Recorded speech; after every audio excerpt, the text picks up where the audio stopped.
Good day, guys. Something happened right now. I was about to do some food prep, but we need to discuss this first before any other thing. I heard that the latest practice in town is using paracetamol as meat tenderizer, for cooking more shaki, stockfish, cow foot, all those tough parts of meat. In fact, let me sit down because this is not a standing matter.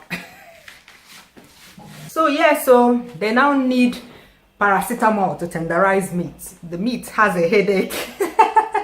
Whatever happened to a pressure pot? I mean, a pressure pot melts, and pay attention to the word melt. Melts all those tough Nigerian meats in less than 5 minutes. It's not even up to 5 minutes. I mean, if you count from the time it pressurizes. When I'm cooking all those meats, once the pot pressurizes, you hear the shear sound, I turn off the heat. Because if I don't do that, the meat will melt, like it will melt in the pot. If I waste a little bit of time, then I'll have to depressurize it under a cold tap. If not, like if I leave it to depressurize on its own in the pot, you can't eat the meat. It will just turn to akamu.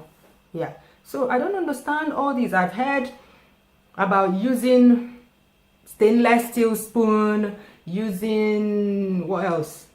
Nails, brand new nails to throw it in the pot of meat when you're cooking it, and that it helps cook the meat faster. I don't understand it. If a nail or a stainless steel spoon can help tenderize the meat, catalyze the cooking of the meat, the pot you're using to cook is already stainless steel. So why doesn't the pot do that? I mean, yeah, somebody please explain this to me. The pharmacologists in the house, what happens when paracetamol is heated up? The doctors in the house, is this even advisable? I mean, I don't know who starts all these things. I don't even know the dosage. I don't know how they add it, how often they use it. I don't know. Like, who comes up with these things? I know that in Nigeria, we tend to think that paracetamol is just paracetamol, it's the least lethal of medicines. But here in Obodoyibo, they use paracetamol to cure almost everything. If you have feverish conditions, your doctor will prescribe paracetamol for you. A headache, if you have pain anywhere, they will prescribe paracetamol for you. Before they move on to ibuprofen, then it has to be really, really serious pain. But it works. You take it for the 3 days, even before the 3 days, you feel better because what they treat here is symptoms. But in Nigeria, we call it ordinary paracetamol, but one can easily overdose on this. That is why they say drink it for 3 days. If symptoms persist, consult your doctor.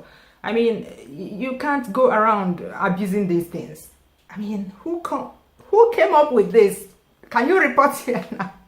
So please, let's chook mouth for this matter, eh? I don't understand all these chemical reactions. We are turning our kitchens into a chemistry lab. I was about to make a food prep video where I talk about questions I get that are outside cooking. Yes, I use my food prep. I'm sorry, the last time I didn't introduce the food prep and everybody was waiting for the beans to be done. No, the purpose of my food prep videos is to talk about questions I get, because a lot of you see me as, I don't know, a lot of you see me as in different lights. So you come to me for advice, you ask me about YouTube, you ask me about online business, you ask me about career, you ask me about investment. So in that video I'm going to make now, I was about to make it, but I said, let me discuss this paracetamol matter because it's an emergency, it's a medical emergency. So I'll do the food prep video and I'll talk about investment. Yeah, I've been getting a lot of questions about how to invest, what to invest in, how much money you need to have before you invest and all that. So that's what I'll talk about. Watch out for that video. See you soon.